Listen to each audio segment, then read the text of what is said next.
একজন শিল্পীকে নায়িকা হিসেবে ভাবলা, তাকে গল্প শোনালা, তাকে যে নিলা না, এটা কি ডিরেক্টর হিসেবে তোমার ব্যর্থতা? সো সিচুয়েশন ছিল না। সো কেন ছিল না সেই ব্যাখ্যা আমি যেতে চাই না, সবাই জানে এটা। এটা নিয়ে বুবলির কাছে কখনো দুঃখ প্রকাশ করেছো? খুব প্রকাশ আমি কোনো একটা ইন্টারভিউতেই করছি, মানে সামনাসামনি তার সাথে আমার দেখা হয়নি, দেখা হলে আমি ডেফিনেটলি বলবো। অনেকে আক্ষেপ নিয়ে করে বলে, এবং বুবলি আমার অনুষ্ঠানে বলেছে, প্রিয়তমার নায়িকা তো আমিই ছিলাম, আমার সাথে কথা বলেছে, আমার সাথে আমি হিমেল আশরাফের জন্য কি করেছি বা না, হিমেল আশরাফ আমার জন্য যা করেছে, এবং তুমি আমেরিকাতে বুবলিকে যে সাপোর্ট দিয়েছো সাকিবের পরামর্শে, সেই স্টোরিগুলো আমরা জানি।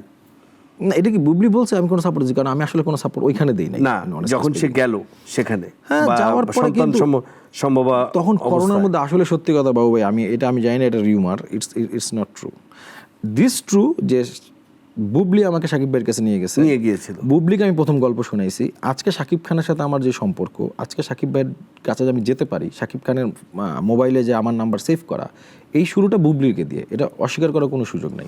তাহলে কিন্তু আমেরিকায় তুমি কি বুবলিকে কথা দিয়েছিলে প্রিয়তমা হিসেবে নিবে?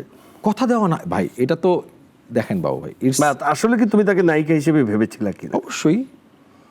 তাহলে একজন শিল্পীকে নায়িকা হিসেবে ভাবলা, তাকে গল্প শোনালা, তাকে যে নিলা না, এটা কি ডিরেক্টর হিসেবে তোমার ব্যর্থতা? না, আমি যদি তখন এরপরে ভাই অনেক কিছু সারা বাংলাদেশের মানুষ জানে, পানি কোথায় গেছে, কোন ঘটনায় গেছে, কি হয়েছে। সো সিচুয়েশন ছিল না। সো কেন ছিল না সেই ব্যাখ্যা আমি যেতে চাই না, সবাই জানে এটা প্রকাশ্য। আমি তোমাকে যে ব্যাখ্যা চাচ্ছি, আমি বলছি তোমার মধ্যে কিছু খারাপ লাগে কিনা কখনো? না, একটা মানুষ আমাকে পরিচয় করে দিল। ডেফিনেটলি যদি বুবলি নায়িকা হইতো, আমি অনেক বেশি আমার কমফোর্ট জোনে আমি খুশি হইতাম পার্সোনালি। তুমি যখন ইদিকা পালকে নিয়ে কাজ করলা, তোমার তখন একবারও ফিল করেছে যে বুবলি এই জায়গাতে থাকলে আরো ভালো করতো? বা না, দ্যাট ডিফারেন্ট ইস্যুস। বুবলির মতো বুবলি করতো, বুবলি অনেক ভালো অভিনেত্রী, আবার ইদিকার জায়গাও ইদিকা ভালো করছে। সো সিনেমার জায়গা থেকে বরং আমি বলবো যে ইদিকা নতুন মুখ হওয়ার কারণে হয়তো এটা একটা দর্শকদের জন্য একটা নতুন কিছু ছিল। কিন্তু ব্যক্তিগতভাবে আমি অবশ্যই স্বীকার করি যে বুবলির প্রতি আমি মানে এটা অস্বীকার করা কিছু নাই, এটা সাকিব ভাই নিজেও জানে। তুমি কৃতজ্ঞ, কিন্তু এই কৃতজ্ঞতা স্বরূপ মানে যেহেতু বুবলিকে তুমি যে নিতে পারোনি, এটা নিয়ে বুবলির কাছে কখনো দুঃখ প্রকাশ করেছো? দুঃখ প্রকাশ আমি কোন একটা ইন্টারভিউতেই করছি, মানে সামনাসামনি তার সাথে আমার দেখা হয়নি, দেখা হলে আমি ডেফিনেটলি বলবো বুবলি ভাই আমি সরি। কখনো ফোন করেও বলোনি?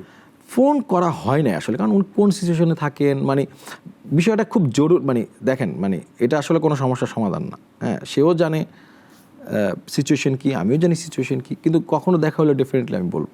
মায়া সিনেমাটা ধরো অ্যাকচুয়ালি তো প্রিয়তমা এবং রাজকুমারের আগে থেকে মায়া সিনেমার গল্প নাম শোনা। আমি একটু বলি, প্রিয়তমা আগে এসেছে, কিন্তু মায়ার প্রোডাকশনটা আগে হওয়ার কথা, কারণ মায়া অনুদানের সিনেমা ছিল, এবং মায়ের কাস্টিং হিসেবে পূজার নাম আসলো, তুমি ডিরেক্টর হিসেবে আসলা। এইখানেও কি হিমেল এরকম ছিল যে এই গসিপটার কারণে পূজা, তুমিও সরে গেলা, পূজাও সরে গেল, এই যে শাকিব খানের সাথে সরে যাই না বা তুমি ছেড়ে দিলা? না, আমি ছেড়ে এই শব্দ বলতে চাই। শাকিব খানের একটা ছবি ছাড়ার মতো ডিরেক্টর আমি হই নাই, শাকিব খানের ছবি না করার মতো ডিরেক্টর আমি না বাবু ভাই। আমি আজকে অত্যন্ত বিনয়ের সাথে বলতে চাই, আজকে আপনি আমার ইন্টারভিউ নিচ্ছেন, এটা শাকিব খান এবং আশাদ আদনান দুইটা মানুষের কারণে। এই দুইটা মানুষের যখন আমাকে ডাকবেন, যখন আমাকে যা বলবো আমি তা করতে বাধ্য। আমি অত্যন্ত বিনয়ের সাথে তাদের বলছি যে ভাইয়া, যেমন আদনান ভাই আপনার প্রোডাকশনই বলে গেছে যে আমার পরবর্তী 2টা সিনেমায় হিমেল করছে না। বিষয়টা এরকম না যে আমি আদনান ভাই ছবি, এত বড় দুঃসাহসী আমার নাই, কিন্তু আমি আদনান ভাইকে রিকোয়েস্ট করছি যে ভাই আমি একটু গ্যাপ চাই। মানে আমার কাছে মনে হয়েছে, কারণ সিনেমাটা আমি আসলে যা ভাবছিলাম তার চেয়ে অনেক বেশি জটিল, অনেক বেশি কঠিন। সো আমার কাছে মনে হয়েছে যে আমিও সাকিব ভাইয়ের কাছে বিনয়ের সহিত আমি বলছি যে ভাই আমি একটু আমার গ্যাপ দেন। সাকিবকে যখন বললা যে একটু গ্যাপ দেন, মানে তুমি বলোনি যে মায়া করবা কি না অন্য কেউ করবে? না, অন্য কোনো মায়া নিয়ে আমি এভাবে কথা বলি না, কারণ ওই সাহসটা আমি বললাম, মানে সাকিবের আমি প্রচন্ড সম্মান করি, প্রচন্ড সম্মান করি, উনি সুপারস্টার, ভয় পাওয়ার কিছু নাই। ডিরেক্টরের তো তার তো নিজস্ব সে যেটা থাকে, একজন ডিরেক্টর যে নিজস্ব সে থাকে এক জিনিস। যেমন ধরেন আপনি একটা অ্যাওয়ার্ড শোতে দেখলাম এটলি লাস্ট জওয়ানের ডিরেক্টর, সেটা যখন যাচ্ছে শাহরুখ খানের পা ছুঁয়ে সালাম করে যাচ্ছে, that different, that is honour. আর আপনি সেটা থাকবেন, আমি সাকিব ভাইরে আমার কখনো আমি বলছি ভাই শর্টটা এইভাবে দেন, কিন্তু উনি আমার বলছে যে দিবে না, এরকম কখনই হয় নাই। উনি হয়তো ডিসকাস করছে হিমেল এইভাবে নাহলে এইভাবে কী হয়, আমি ভাই ঠিক আছে তাহলে এইভাবে নেই, এইভাবে নেই। তুমি যখন বললে তখন সাকিব কি এটা অ্যাকসেপ্ট করলো? অ্যাকসেপ্ট করে না, সে বলছে আচ্ছা তুই রেস্ট নে, আমি শেষ করে আসি, দেন উইল টক। বিষয়টা এরকম জায়গায় আছে। আচ্ছা, বাট তুমি তোমার সিদ্ধান্ত অনড়? আমি সত্যি মানে থাকে না যে একটু গ্যাপ দরকার বাবু ভাই, আর এটা এমন কোনো ইস্যু না আসলে। আচ্ছা হিমেল, না তোমার কাছে ইস্যু না, কিন্তু আমার কাছে একটু ইস্যু, যেটা আমি যেটুকু শুনেছি আমি তোমাকে জিজ্ঞেস করতে চাই সরাসরি। হ্যাঁ, লাস্ট প্রিয়তমাটা তবু যে কোনোভাবে অনেক লোড নিয়ে ঝড়ঝাপটার মধ্যে দিয়ে শেষ করেছিলে, অনেক প্রেশার নিয়ে কাজ করেছো। রাজকুমারটা তোমার যে প্ল্যানটা ছিল, তুমি যে স্মুথলি কাজটা শেষ করতে পারতে সেটা পারোনি। Am I right or wrong? না, বিষয়টা দেখেন মানে এখানে অনেকগুলো বিষয় আছে। যেহেতু আমি তোমার এই কথাগুলো আজকে হিমেল এটা রেকর্ডে থাকবে, আর্কাইভে থাকবে।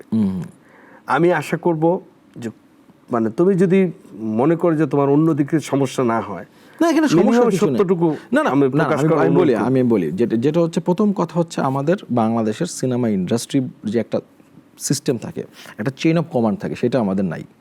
মানে ইন্ডিভিজুয়াল কয়েকটা ডিরেক্টর ছাড়া প্রোডাকশন হাউস, যেটা যেমন আমি যখন প্রিয়তমা করি তখন আদনান ভাই একা ছিল, যখন রাজকুমার করি তখন হয়তো তার সাথে আরও কিছু হ্যান্ডস তৈরি হয়েছে, কিন্তু একটা সিনেমা বানানোর জন্য যেই হ্যান্ডস দরকার, যে চেইন অফ কমান্ড দরকার, সেগুলো আমাদের দেশে এখনও নাই।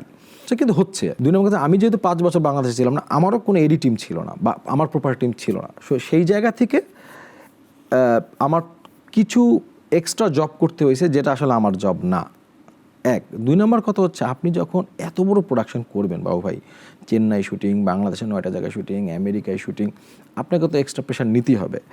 আরশাদ আদনান তোমাকে সিনেমার সাফল্যে একটা গাড়ি কিনে দিয়েছে। এটা আমাদের গাড়িটা কত মূল্য সেটা তো আমি যাব না, ইটস এ গুড এক্সাম্পল, এটা বড় উদাহরণ।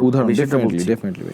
তারপরে কিন্তু প্রশ্ন জাগে, পরের ছবিটার পরেই ডিরেক্টর যদি বলে আমি বিরতি নিচ্ছি, এবং প্রযোজক যদি বলে পরবর্তী ছবি যে আমার 2টো ছবি হচ্ছে সেখানে হিমেল আশরাফ করছে না, তখন কথাগুলো বাজার থেকে আলোচনা আসে। এবং স্বাভাবিকভাবে সাহেব সিনেমাটির নাম যাক এসেছে, যে ডিরেক্টর, ইতিমধ্যে সোশ্যাল মিডিয়ায় অনেক ধরনের আলোচনা শুরু হয়েছে। এবং কেউ কেউ বলছে যে সাহেব সিনেমাতে শাকিব খান নাও থাকতে পারে, বা শাকিব খান নাও করতে পারে, অথবা প্রযোজনা প্রতিষ্ঠান শাকিব খানকে নাও নিতে পারে, কারণ অন্য কেউ হতে পারে। না কিন্তু তোমার মতামত কি? না, আমি যতটুকু জানি সাহেব সিনেমা শুরু থেকে শাকিব ভাই নাই। ওই দিন কিন্তু আদনান ভাই যেটা বলছে যে আমি 2টা ছবি বানাচ্ছি, একটা ছবি পহেলা বৈশাখে, একটা ছবি ঈদে, আর এটা হচ্ছে 2টা বলছে। এবং সে বলছে যে আমার পরবর্তী সিনেমা হচ্ছে সাহেব চন্দ্র, 2টো সিনেমা শাকিব আরো 3টা সিনেমা করবে, আরো 3টে, এই 3টের মধ্যে যে এটা কোথাও বলা যায়, এখানে মিসআন্ডারস্ট্যান্ডিং তৈরি হয়েছে। আমি ঠিক আছে মেনে নিচ্ছি। তো তারপরের সাথে যেটা মেলানো, যে আমরা যেটুকু জেনেছি যে রাজকুমার শাকিব খানকে যে থাকছে না, শাকিব খানকে নিয়ে এরকম জানা যায় যে আরশাদ আদনান যেরকম আগের ছবির প্রিয়তমার পরে রাজকুমার নিয়ে যতটা উচ্ছ্বসিত, রাজকুমার শুটিং করতে গিয়ে তিনিও অনেকগুলো কারণে অনেক বিরক্ত। সেটা আদনান ভাই বেটার বলতে পারবে, বিরক্ত কিনা যায় না। তবে এই ইন্ডাস্ট্রিতে বিরক্ত হওয়ার মতো হাজারটা কারণ আছে বাবু ভাই। ছবি ডিস্ট্রিবিউশন, ছবির হল, ছবির টিকিটিং সিস্টেম, ছবির টিকিটের মানে একটা প্রডিউসারের বিরক্ত হওয়ার জন্য হাজারটা কারণ আছে। এখন সেই বিরক্ত কিনা আমি জানি না, এটা উনি ভালো বলতে পারবেন। না, সেটা আমি বলছি না যে উনি বলেছেন, কিন্তু আমরা যেটা বলি, যেমন এরকম শোনা যায় যে শাকিব তো বাংলাদেশের সিনেমার সবচেয়ে বড় বিজ্ঞাপন, এতে কোনো সন্দেহ নেই, নিঃসন্দেহে। এখন এই সিনেমায় তুমি প্রায় 5 থেকে 6 কোটি টাকা খরচ করিয়েছি শব্দটা ঠিক না, লেগেছে। এখন বলা হচ্ছে যে শাকিব খান সিনেমায় থাকলে টাকা আসে, কিন্তু সেটা কত? সর্বোচ্চ টেবিলে এখন যে সিনেমা, শাকিব খানের জন্য 126টা সিনেমা হলে তুমি ছবি রিলিজ করতে পারছো, ভেরি গুড, কিন্তু সব মিলিয়ে টাকা হলে টেবিলে টাকা আস্তে আস্তে সব খরচ দিয়ে 2 কোটি টাকার টিকা খুব দায়। যদি আমরা বলি 8 লাখ, 10 লাখ, 6 লাখ, 1 লাখ, সব জায়গায় তো আর 8 লাখ না, তাই না? সেখানে যদি 4 কোটি টাকা সিনেমা হল থেকে আনা এই বাজারে খুব কঠিন। তারপরে যদি এরকম হয় যে শাকিব খানকে নিয়েছে বলে প্রায় 1.5 কোটি টাকা শুধু বেশি লেগেছে।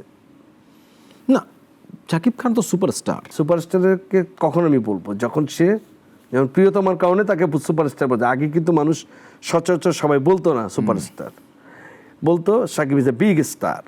কিন্তু শাকিব খানের প্রিয়তমা যেভাবে গতবার ঝড় বৃষ্টির মধ্যে যেভাবে টের ফুরে যেভাবে সিনেমা হলে টাকা এনেছে, সেইটা যদি এবার থাকতো তাহলে একই জিনিস বলতো। আমি বলছি সেই টাকাটা যদি প্রযোজকের টাকাটা যদি সেই পরিমাণ টাকা, রাজকুমার টাকা রিটার্ন হয়েছে ভাই, যে সিনেমা হল থেকে 6 কোটি টাকা আসবে। সিনেমা হল থেকে কেন দরকার আপনাকে? প্রিয়তমা তো সিনেমা হল থেকে এসেছিল। প্রিয়তমা তো বেদের মেয়ে জ্যোৎস্নার সাথে তুলনা দিলে হবে না। 508 হল থেকে টাকা এসেছে শাকিব খানের। তখন কয়টা হল ছিল? তখন মানে কত, তখন 200 সিনেমা হল ছিল না, তখন হল বেশি ছিল। আরেকটা জিনিস হচ্ছে, এখন হলের প্রতি মানুষের একটা আগ্রহ,